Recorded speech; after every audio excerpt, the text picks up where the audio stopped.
So, okay. Buhay ba ito? Hindi na gumagalaw ah.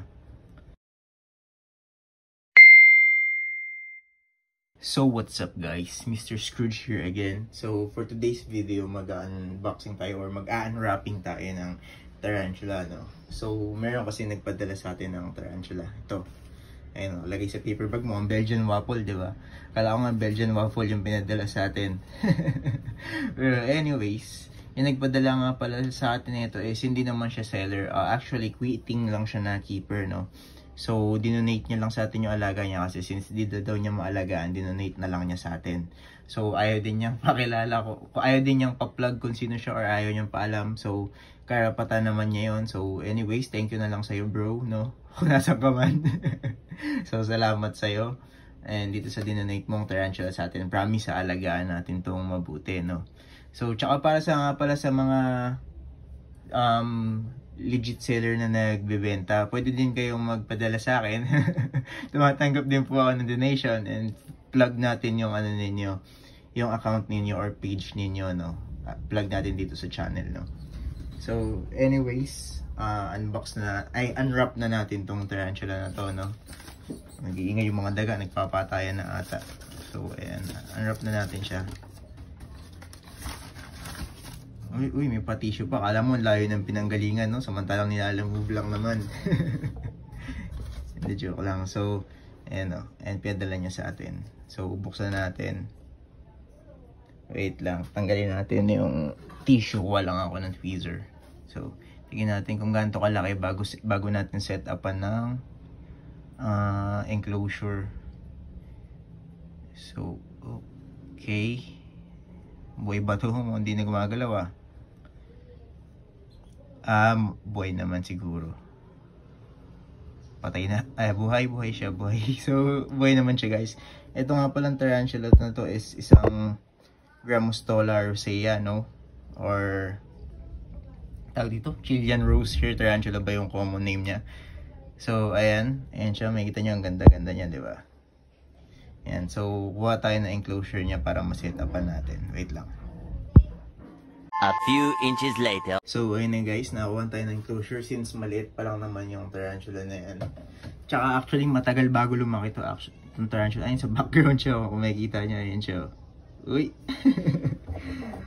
So, handle at your own risk nga pala, no? Yung tarantula kasi is makakati sila. So, makakati sila sa balat. Meron kasi silang piniflick na urticating hair na sobrang kati. Promise. Pag nadikitan sa balat mo nun, aabutin ka ng ilang linggo bago mawala yung kati. So anyways, nakakuha tayo ng enclosure. Ito, nilagyan ko na ng coco peat. Tapos lalagyan na lang natin ng tawag dito, sphagnum moss, no, for moisture. Wait lang, kuha tayo sphagnum moss. Pag natin yan dyan. Bantayan yung tarantula. Wait lang, kuha akong moss. So ayan, nakakuha tayo ng moss. Budburan lang natin ng onting ng moss yung enclosure, no? Kasi masyadong dry yung substrate na to. So, para kahit pa paano magkaroon ng moisture. Kalahating side lang yung lagyan natin. Simple setup lang. Maliit na tarantula pa lang naman yan eh. Ayan. Tapos, kuha tayo water dish. Water dish, takip lang. Okay na yun. Palag-palag na.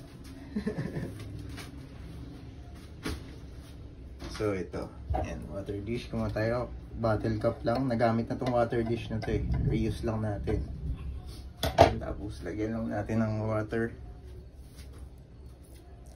Ayan. Pa-overflow lang natin. Ayan. Tapos after na, goods na yan. Diba? Ayan. First unboxing to sa channel natin or sa page natin, no? Kung makikita nyo, ang gandang tarantula na yan. Saktong-sakto to kasi namatay yung ating Grammostola rosea. Tagal nating alaga tapos namatay lang dito. So, di natin alam nakadahilanan. Pero saktong-sakto yan, pamalit. And ito ang gender pa nga pala itong tarantula na to, no? Ayan, ang gender pa siya. So, di pa natin alam kung babae ba siya or lalaki or kung ano man. So, ayan, admire natin yung beauty niya. Ganda, di ba? Kumikinang ina. Hindi, joke lang. So, lipat na natin siya sa enclosure niya, no? Ayan. Laki ng brush kasi natin. Tignan nyo. Wala tayong maliit na brush. So, ayan. Sakto-sakto sa kanya itong enclosure na ito. Naku, hanggang magpipitik ng eradicating hair, makatisobra yan. So, ayan. Kung makikita nyo, goods na goods naman sa kanya. And kasyang-kasya siya sa ginawa nating enclosure, no? So, ayan. Successful rehousing. And unwrapping. Ayan siya. Di ba? Sakto sa kanya. Liit kasi niya sobra eh.